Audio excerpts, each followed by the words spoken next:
Bonsoir Henri. Bonsoir Emmanuel. Jamais Dilma Rousseff n'a été aussi impopulaire. Elle est embourbée dans une série de scandales. L'opposition cherche à la renverser en lançant contre elle une procédure de destitution. Et on peut maintenant se demander si elle ne va pas finir par jeter l'éponge. Oui, pauvre Dilma, qui vit un véritable chemin de croix depuis sa réélection peu glorieuse d'il y a un an, et pauvre Brésil, qui s'enfonce à la fois dans une crise économique qui l'a mené à la récession, et maintenant dans ce mauvais feuilleton politique qui peut déboucher sur une déstabilisation de l'ensemble du pays. Mauvaise gestionnaire, mauvaise tacticienne, piètre oratrice, froide, brutale, souvent distante, Dilma Rousseff porte la responsabilité principale de ce marasme auquel il faut ajouter l'énorme scandale pétrolier qui mouille l'ensemble de la classe politique, y compris certains de ses proches, et une politique de rigueur désormais indispensable et qui ne favorise pas non plus sa popularité, qui est d'ailleurs tombée à moins de 10%. Mais l'ancienne militante, torturée au temps de la dictature, a peut-être tous les défauts du monde. On ne pourra jamais l'accuser de manquer de courage. Elle vient d'obtenir un répit de quelques jours dans la bataille qui fait rage autour de sa destitution.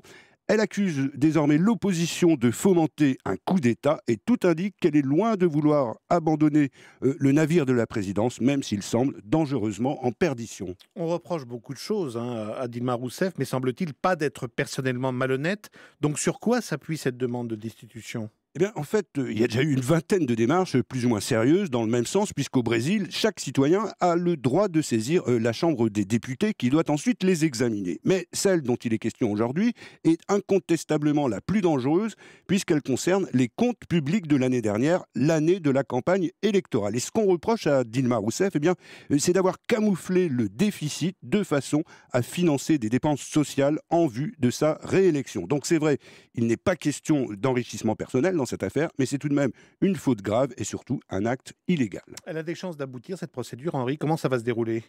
C'est assez compliqué et quoi qu'il arrive, ça prendra beaucoup de temps. Il faut d'abord que le président de la Chambre des députés valide la demande, il doit ensuite la soumettre à une commission de parlementaires et il faut encore qu'une majorité des députés l'approuve. Ce n'est qu'à ce moment-là que serait mise en place une commission d'enquête.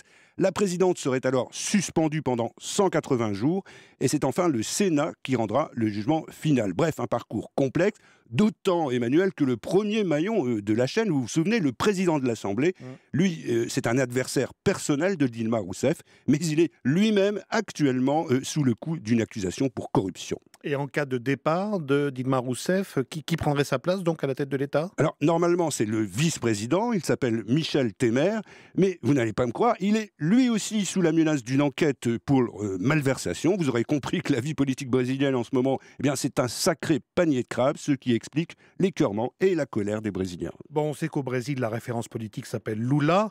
Est-ce qu'on peut imaginer que l'ancien président reprenne du service et à la tête du pays? Oui, le retour de Lula, c'est un peu la hantise de l'opposition qui est toujours aussi divisée. Et à l'inverse, bien sûr, c'est l'espoir de la gauche, et notamment des électeurs du Parti des travailleurs, qui comptent sur sa popularité en cas d'élection anticipée. D'ailleurs, lui-même ne l'a pas vraiment écarté, ce retour, même s'il est venu à plusieurs reprises au secours de la présidente. La vraie difficulté, Emmanuel, c'est que le Brésil d'aujourd'hui n'est plus celui d'hier. Il y a moins d'argent, donc moins d'argent à redistribuer aux pauvres, aux classes moyennes. Et s'il est évident que la présidente Dilma Rousseff vit un calvaire, rien ne dit qu'un retour de Lula soit pour lui un chemin pavé de roses. Affaire à suivre. Merci beaucoup, Henri Guirchoun.